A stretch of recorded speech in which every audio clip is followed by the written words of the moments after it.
Please join me in reading yung ating pong sermon text ngayong umaga. Ayan po ay makikita natin in Book of Isaiah, chapter 43, verse 19. Ayan. Sabi ko nga po sa inyo, alam nyo, every story, every passage in the Bible, ako talagang I strongly believe na ito talaga iniwan sa lagas ng Panginoon sa atin ito para ito yung magbigay talaga sa atin ng confidence sa araw-araw. Siyempre habang nandito tayo sa ibabang sa lupa. So, ito yung nagbibigay sa atin ng confidence to keep going, di ba? To keep believing. At itong passage na to, alam ko marami sa inyo alam nyo na to, maraming beses nyo na to nabasa, maraming beses nyo na to narinig, sermons about this passage. Pero gusto ko ulit dalhin sa inyo itong word ng Lord na to today, this morning, para i-remind tayo na meron tayong Diyos. Meron tayong Diyos na kung saan talaga wala naman tayong ibang aasahan, kundi siya lang talaga. So samahan niyo po ako in reading Isaiah 43 verse 19. Sabi dito, behold. So in other translation, the word behold, see. Tingnan ninyo, I am doing a new thing. Ang problema, because of the stresses, because of the problems, dahil ang dami nating mga bagay na minsan nga na out of focus tayo, hindi natin nakikita yung ginagawa ng Panginoon. O marahil siguro, hindi natin nakikita dahil meron tayong inaasahan na iba. Okay? So sabi dito, behold, I am doing a new thing. Now it springs forth. Do you perceive it? I will make a way in the wilderness and rivers in the desert. Kaya talaga yung John 14:6 talaga yung sinabi ng Bible na I am the way. Mga kapatid, wala talagang ibang way. Kadalasan nga, ginagawa na natin yung mga sarili nating paraan with our own strength, diba? With our own knowledge, pero wala talaga ibang way. Talagang babalik pa rin talaga tayo sa Panginoon.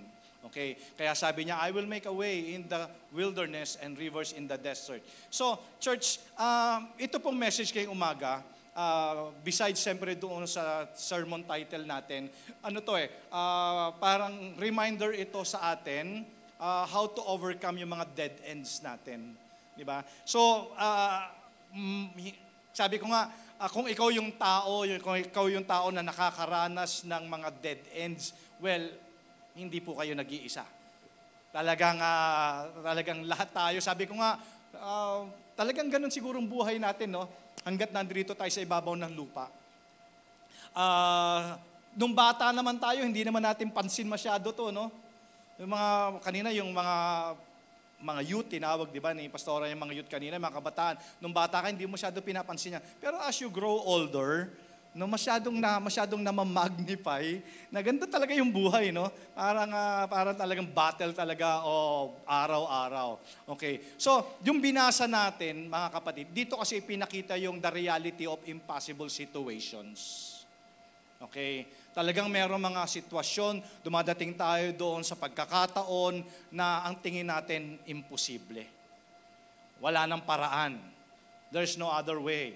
Pero the Bible mismo ang nagte-testify na sa Diyos walang imposible.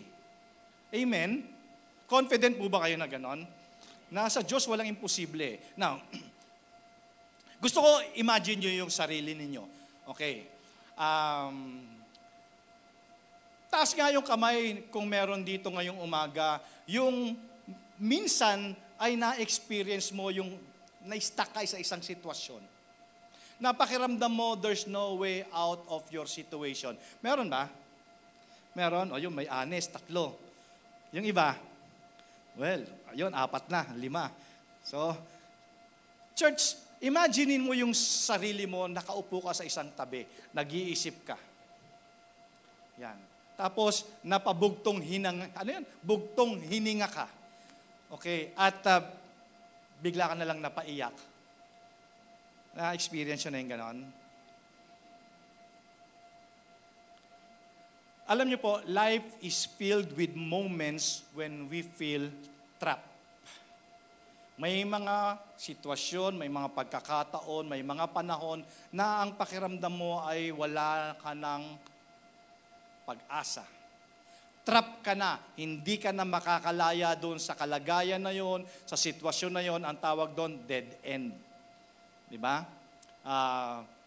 Ano ba yung mga dead ends natin na experience? Sometimes, financial struggles. May nabasa nga ako sabi niya ganon, yung dead end niya daw, financial struggle. So ang tawag daw doon ay paralyzed.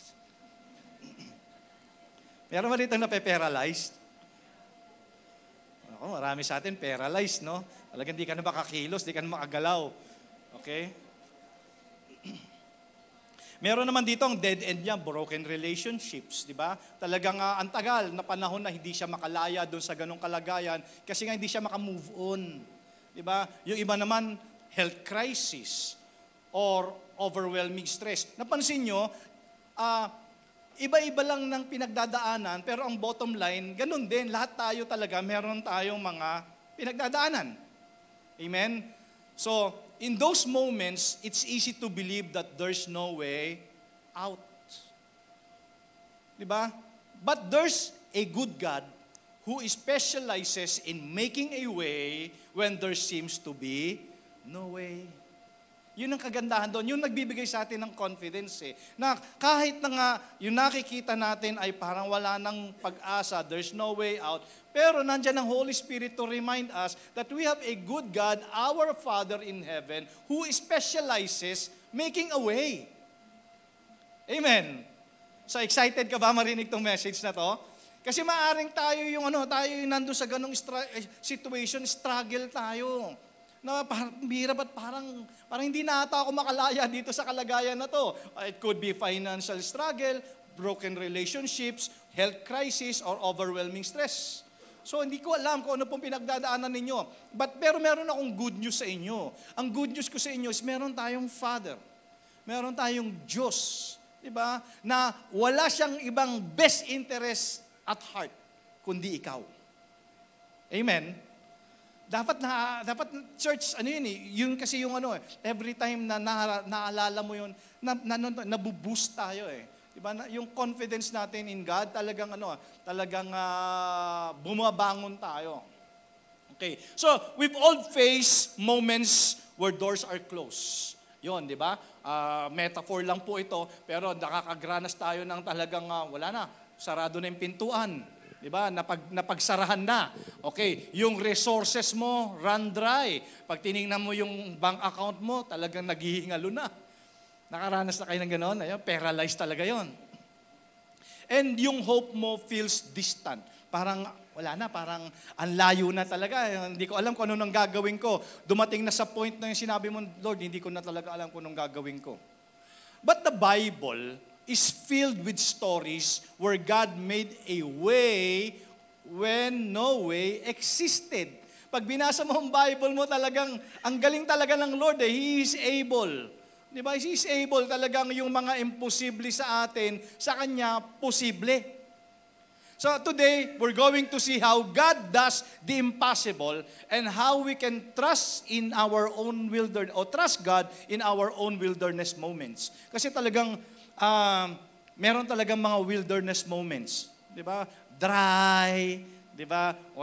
No source of food, no source of water. Mga metaphor lang 'yun, pero 'yun yung wilderness natin Now, so tingnan natin. Point number 1, I'm confident na ang Diyos talaga kaya niyang gumawa talaga ng paraan where there seems to be no way because God's ways are beyond ours.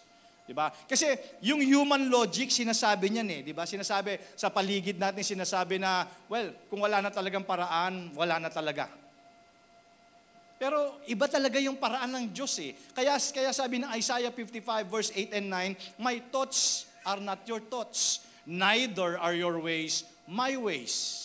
See? Nakita nyo, diba? So, yung makikita natin, human as we are, meron talaga tayong limitations. Pero, beyond our limitation, nandoon ang Diyos Doon sa imposible natin, posible sa Kanya Okay? Kaya sabi niya, your thoughts are not my thoughts. Kung iniisip mo na imposible, Hindi ko iniisip na imposible yan kasi sa akin lahat posible, sabi ng Panginoon. Neither are your ways my way, declares the Lord. For us the heavens are higher than the earth. So are my ways higher than your ways and my thoughts than your thoughts. So ibig sabihin mga kapatid, kung nakakita tayo ng obstacles, but God sees opportunities.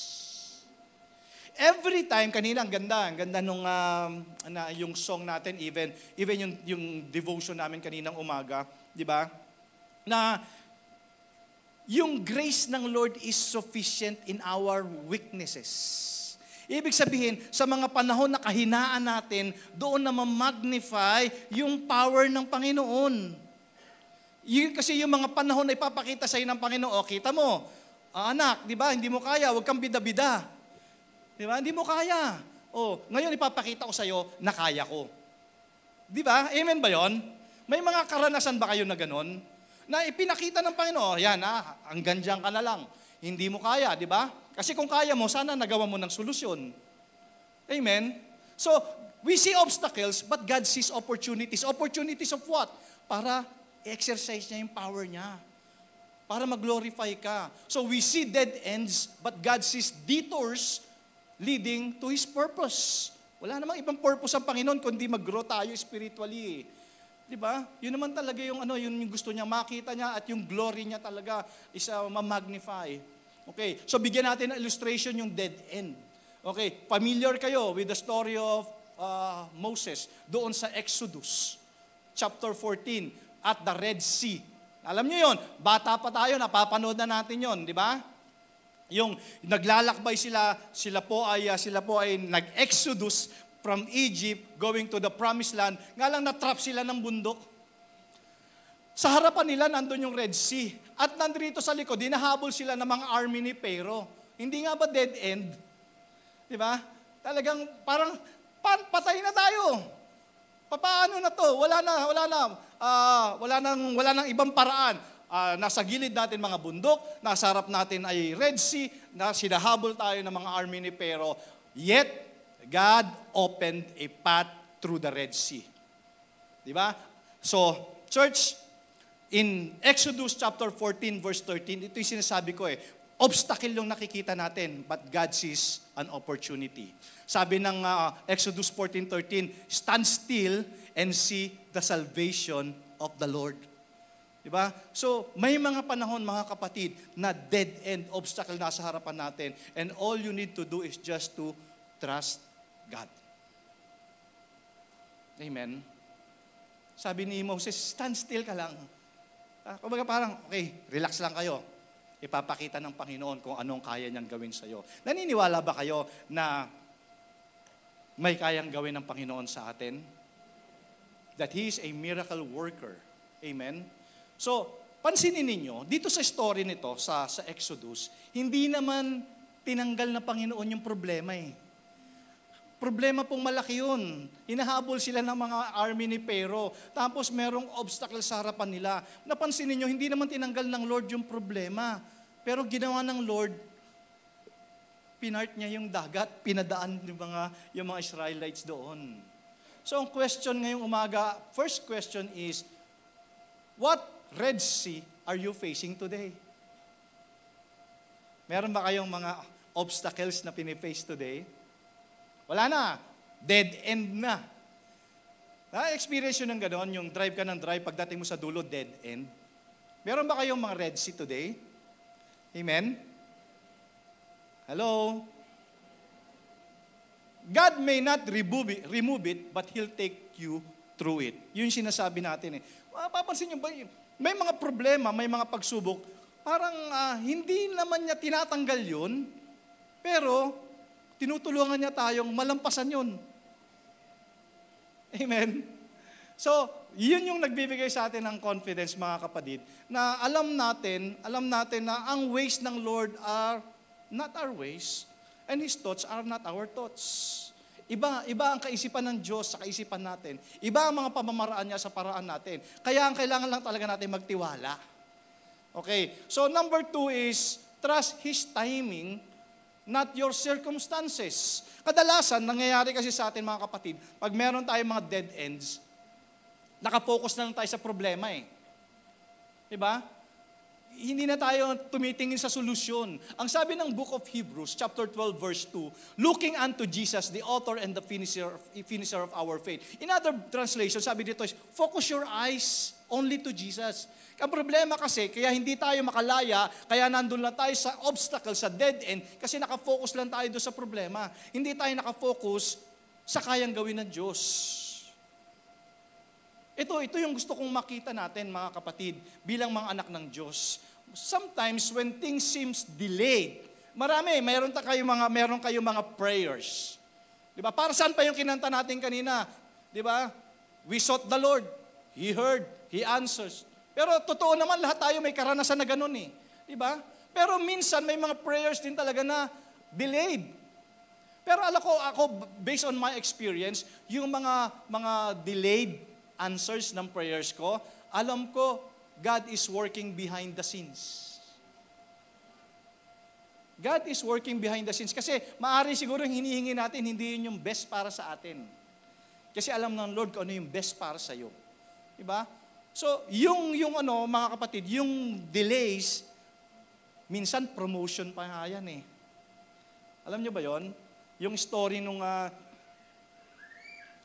ni Joseph, in prison, in Genesis chapter 41, di ba? Nung pagkabata niya, ibinenta siya ng mga kapatid niya into slavery. Di ba? Naging slave siya. He was falsely accused. Tapos, nakakulong siya. Nakalimutan na nga yung pangalang Joseph eh. Di ba? Wala na. Hindi na napag-usapan yung pangalang Joseph. Yet, at the right time, God promoted him to save the nations. So, what looked like abandonment was preparation for promotion. Diba? Yun pala yun. Delays are not denials. Sa ating mga anak ng Diyos, basta according to God's will, ulitin ko po, delays are not denials. Question, meron ka bang mga inaantay kay Lord? Don't give up, kasi your breakthrough is coming. Amen? Nandyan lagi ang Panginoon eh. Sabi ko nga sa iyo kanina, alam mo ang Diyos, ako confident ako na bilang anak tayo ng Diyos, best interest tayo ng puso ng Diyos. Best interest. Kaya nga, for God so loved the world eh. Amen? Best interest na kahit anong i-rescue talaga tayo ng Panginoon. Meron ako napanood na movie, para siyang mga war movies.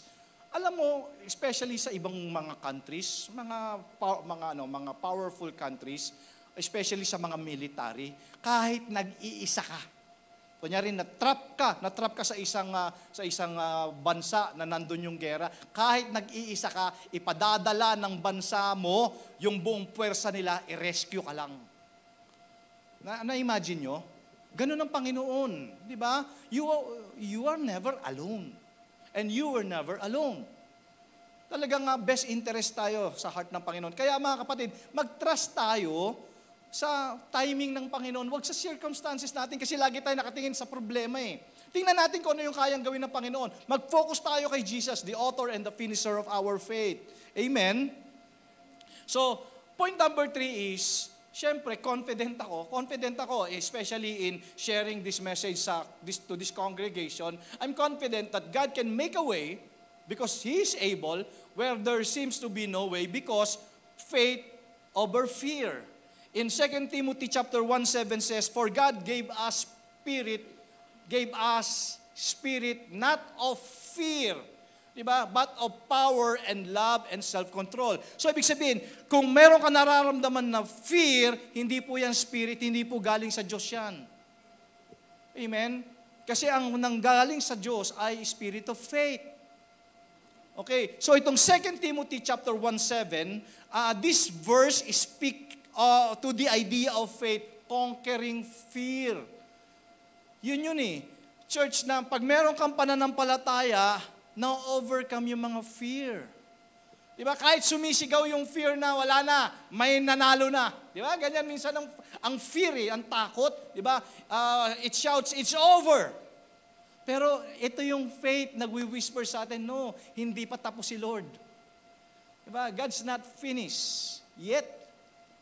And then, fear says, there's no way. Pero ang sabi ng faith, God will make a way. Well, alam mo, this past few days, past few weeks, syempre, lahat nga tayo, meron tayong iniisip, lahat na ng paraan talaga. Inisip natin, pinlano natin, ginawa natin, pero naisip ba din natin na, parang hanggang dito na lang ako eh. Pero alam ko, God will make a way. Naisip niyo yon?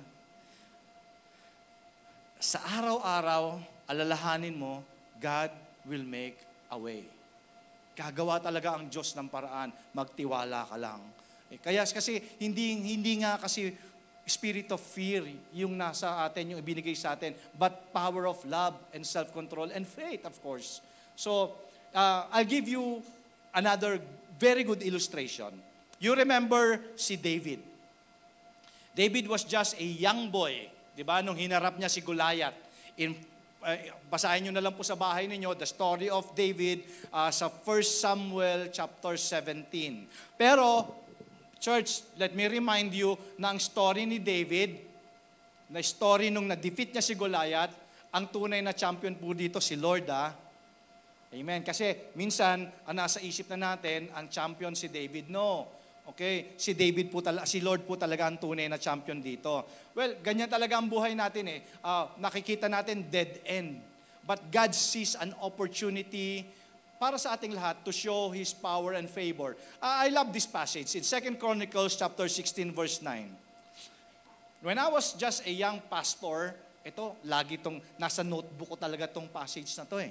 Kasi pinangahawakan ko talaga to eh. Kasi sabi ng Lord eh. Sabi niya sa 2 Chronicles 16:9, "For the eyes of the Lord run to and fro throughout the whole earth." Alam niyo ibig sabihin nito? Ibig sabihin, yung mata ng Diyos, naghahanap siya. Hinahanap niya, ikaw. Ikaw na stress. Ikaw na disappointed. Ikaw na problematic. Well, of course, hinahanap niya to, sabi niya, yung eyes niya, the Lord ran to and fro throughout the whole earth to show Himself strong on behalf of those whose heart is loyal to Him. So, ibig sabihin, church, bawat detalye ng buhay natin, alam niya yon at hindi ka pababayaan. Diba? Hinahanap niya nga eh. Hinahanap niya kung sino yung pwede niyang tulungan. Hinahanap niya nga to show Himself strong para ipakita niya yung power niya. Para ipakita niya sa iyo na, anak, nandito ako. Di ba may promise ako sa iyo, I will never leave you nor forsake you. So gusto ko ipakita sa iyo, yung mga limitations mo, kaya kong gawin. Amen? So yung story dito ni David at saka ni Goliath, nakita ng mga tao, giant eh. Pero depende kasi ito mga kapatid doon sa perception natin. Minsan nakakita tayo ng malaking problema, pero dito, hindi Goliath ang nakita ni David. Ang nakita niya dito, pugutang ulo sa akin ito. Nakita niyo, di ba? Yung sa story. So, hindi siya nag-rely.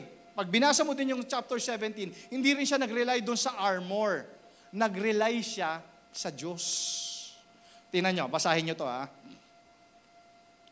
First, kuha lang tayo, pick up lang po tayo ng ibang verses dito in chapter 17, verses 37 to 40. Sabi dito, the Lord who rescued me. So dito pa lang, itong beginning statement niya dito, in-acknowledge niya na kaagad na it's not about Him. It's about God. Diba? Alam niya Alam niya na Diyos ang aalalay, ang umalalay sa Kanya. Alam niya, Diyos ang tutulong at tumulong sa Kanya. Diba? So, sabi niya dito, the Lord who rescued me from the claws of the lion and the bear will rescue me from this Philistine. Diba? Sabi nga, ito yung sa atin ngayon, church, paano ba natin ito apply sa atin ngayon? Na kung paano ko tinulungan ng Diyos noon sa mga problema at pagsubok ko, tutulungan niya din ako ngayon. Yun pong ibig sabihin nun. Do you believe? Amen. So, sabi dito, Saul finally consented. Kasi, sabi, pinagyayabang na dito ni David, si Lord eh. Hindi naman niya sinabing, kayang-kaya ko po yan, King Saul. Pinatay ko nga yung leon at saka yung mga bear eh. Hindi yun eh. Ang pinagyabang niya dito, si Lord eh. O kayo, pinagyayabang niyo ba si Lord? O lagi tayong bida-bida? Di ba? Sabi niya dito, the God who rescued me. Hindi niya sinabi, King Saul, pinatay ko nga yung lion at saka yung bear eh. Di ba? Kaya ko yung Philistine na yan. Hindi eh. Then Saul finally consented. All right, sige, go ahead. He said, and may the Lord be with you. Then Saul gave David his own armor. Okay, church ha, nabasa nyo na to. Okay, a bronze helmet and a coat of mail, David put it on. Imagine niyo a young boy. Siguro imagine niyo about 15 years old, young, handsome boy, si David. Tapos, according sa akin, sa study ko, si King Saul pala is about 6'7" ang height. Matangkad, si King Saul. Okay? So, ipinasusot niya kay David yung kanyang armor. So, na-imagine nyo ba yon? Kung gaano kalaki, gaano kaluwag. Napagsuot na ba kayo ng polo na lampas yung yung I don't know, yung sleeves, di ba? So, tapos yung sword, siguro yung sword, kasi laki na ni David. So, pilit ni Saul na pinapagamit ito para makalaban mo yung higante na yan. Pero tinan nyo dito, sabi dito, I can't go in this, he protested to Saul, because I'm not used to them. So, ano ibig sabihin nito? Ito yung sinasabi natin mga kapatid, di ba? I'm not used to them. Then, David took them off, hinubad niya ulit. He picked up 5 smooth stones from a stream and put them into his shepherd's bag. Kumuha siya ng 5 stone, nilagay niya sa bag niya. Then armed only with this shepherd's staff and sling, he started across the valley to fight the Philistine. Ito yung sinasabi ko eh. He protested, I can't go in this. I'm not used to them. Ito yung sinasabi ko mga kapatid. You cannot fight the devil with someone else's faith. Di ba? Hindi mo pwede harapin yung pagsubok, yung problema mo sa buhay mo at nangihiram ka ng pananampalataya ng iba. Pastor, pingin naman ako ng pananampalataya. Di ba? Yung iba naman, well, hindi naman mali. Pero, di ba, puro ka na lang ba pa-pray? Di ba? Please, pray for me naman. Well, of course, we'll pray for you and we love to do that. Pero, church, there will be times, di ba, na kailangan mo talaga to fight a good fight of faith yourself. Do you believe? Kasi hindi mo kayang laban. Sa totoo lang, mga kapatid, wala naman talaga tayong match kay devil eh, kung tayo lang ang lalaban ha. Pero nandyan si Lord eh. Amen? Nandyan si Lord, kaya naman no match siya sa atin. Amen ba? So, kaya sabi dito ni David, no, I'm not used to them. Diba, huwag mo akong pahiramin ng sarili mo. Kasi, syempre, ang trust na ni Saul dito, yung kanyang armor eh. Gamitin mo to. Gamitin mo to. Sabi niya, I'm not used to them. Diba? So, kinuha niya yung sarili niyang, yung 5 smooth stones. Okay? So, question again. So, what is your giant today? Kanina, yung Red Sea. Ngayon naman, ano yung giant mo today? Diba, yung tingin mo talaga, laki ng problema nito. So what's your giant today? So ang gusto kong share sa inyo dito mga kapatid is, stop focusing on the problem. Focus on God's power. Let your faith be bigger than your fears. Dapat yung pananampalataya natin, mas malaki yan kaysa sa mga takot natin. Faith isn't ignoring the problems. It's trusting God despite it. Let your faith be bigger than your fear. I'll give you illustration ha. Church, hindi natin tinatanggi. May problema. Sabi nga natin kanina, di ba? May paralyzed, mayroong broken relationships, mayroong mga health crisis, may overwhelming stresses. So hindi natin tinatanggi, hindi ko sinasabing walang problema. Even ang Bible sinasabi, in this world there will be trouble. So nandyan talaga. But let your faith be bigger than your fears. Kasi baka mamaya, ma-stuck ka na doon sa fear mo, hindi ka na makakilos. Diba? So, let your faith be bigger than your fears. Gusto kong illustrate ito sa inyo na pag ang faith ay lumalaki, lumiliit ang tingin mo sa problema.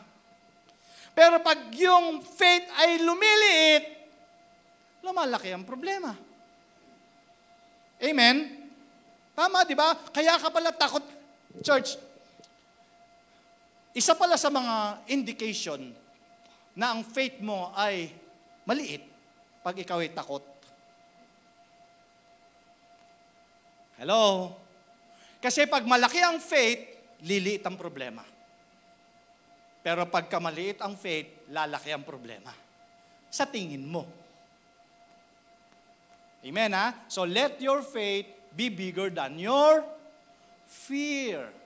Next point is, I'm confident that God can make a way where there seems to be no way because God is doing a new thing. Isaiah 43:19, behold, ito yung sinasabi ko kanina, see, I am doing a new thing. Now it springs forth. Do you not perceive it? Hindi mo ba nakikita? Hindi mo napapansin?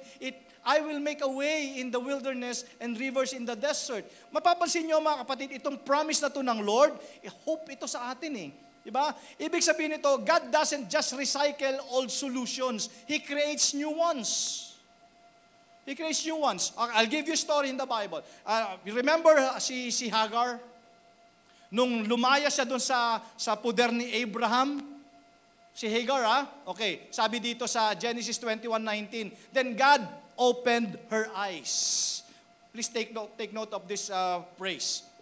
Then God opened her eyes and she saw a well of water and she went and filled the skin with water and gave the boy a drink. Kasi akala niya mamamatay na si Ismael. Dahil nasa disyerto sila eh. Di ba? Yun sinasabi natin na wala na, dead end na. Pero praise God, we serve the God who makes a way where there seems to be no way. Hindi lang siya nagre-recycle ng old solutions. He creates new ones. Pero dito sabi niya dito, then God opened her eyes. Kasi minsan mga kapatid, nabablock tayo ng mga dead ends natin, nabubulag tayo ng mga problema natin. Hindi natin nakikita kung ano yung pwedeng gawin ng Diyos.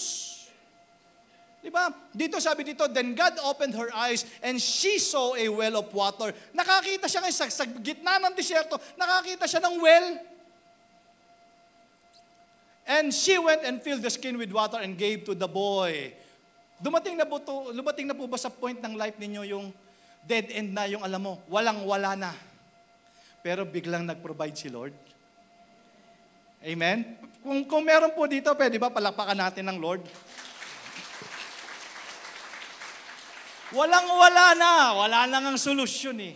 Hindi mo nga alam kung kakain ka pa mamaya eh. Pero bigla na lang nag-provide si Lord. Grabe. Wow. Akala ni Hagar mamamatay na yung kanyang anak. Pero inopen ng Lord yung eyes niya. Nakita niya yung well at doon pinainom niya yung kanyang anak. So the provision was there. She just needed to see it.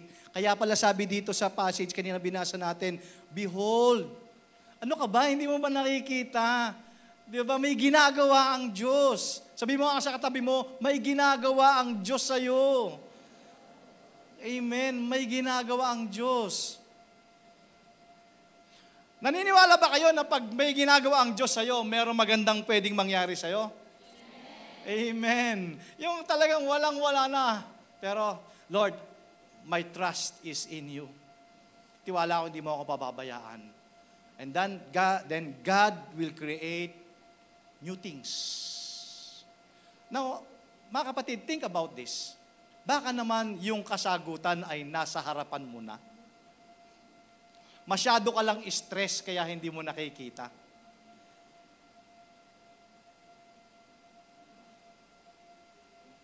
Hindi nga. Baka naman sinagot na. Hindi mo lang nakikita kasi iba yung gusto mo. Ha? Kaya kailangan talaga natin ng prayer. Lord, open my eyes to see your hidden blessings. Oo nga, no? Baka naman, tagal mo naman sagutin. Anak, noon ko pa sinagot eh.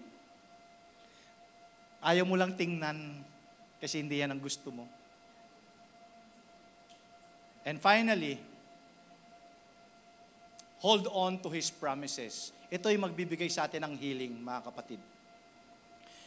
If God made a way for Moses, If God made a way for Joseph, David, and Hagar, He'll do it for you. Amen.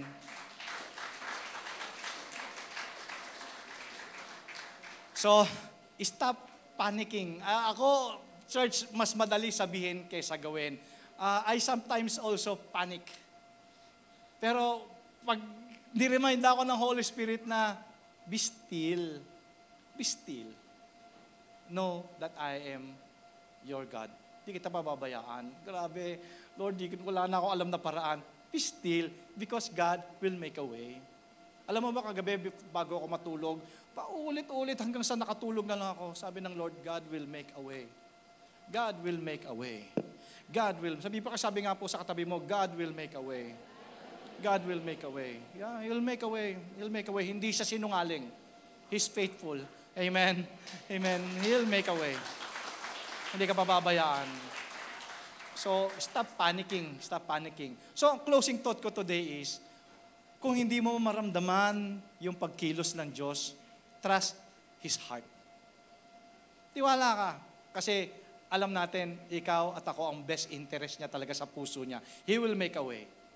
Kaya nga sabi ng Psalms 37:4, kasi ang talagang gusto talaga natin, Lord, ang desire ko talaga makalaya na ako sa pagkakautang, di ba? Mabayaran ko na lahat yung mga utang ko. Lord, ang desire ko talaga yung mga anak ko makatapos. Lord, ang desire ko talaga lumago yung cell group ko. Lord, ang desire ko marami kaming ma-win para sa iyo. Lord, ang desire ko yung health ko maging divine ulit. Lord, yun talaga desire ko. Pero sabi ng Psalms 37:4, delight yourself in the Lord, and He will give you the desires of your heart. Amen. Hallelujah. Alam niyo ba, tinignan ko sa Tagalog to, ang sabi sa Tagalog, hanapin mo yung kaligayahan mo kay Lord. At ibibigay niya yung dinidesire ng puso mo. Wow, sarap, no? Talagang, Lord, ikaw talaga yung nagpapalakas sa amin eh. Ikaw talaga yung nagpapabangon sa amin eh. So, church, kung ang desire mo ay makalaya, makatapos, o matapos, malampasan, desire din ng Lord sa iyo yan. And let's believe together, God is making a way for us, for you today. Kaya nga, Lord, help me to trust you even when I don't see the way. Kahit hindi ko nakikita, Lord. Kahit iba ang sinasabi na nasa paligid ko, pero sa iyo pa rin ako magtitiwala. Remind me that you are the way maker. So, church, mga kapatid, kung ikaw yung nasa ganitong sitwasyon, pray to God. Pray to God. So, ako, talagang wala na. Yun na lang talaga ang buhay natin. Kasi, life can often feel like a dead end. Parang napagsarahan ka na, napaglampasan ka na ng panahon. Amen, di ba? Parang sabi nila, dapat may asawa ka na ngayon ah. Ilan taon ka na ba? 56 po.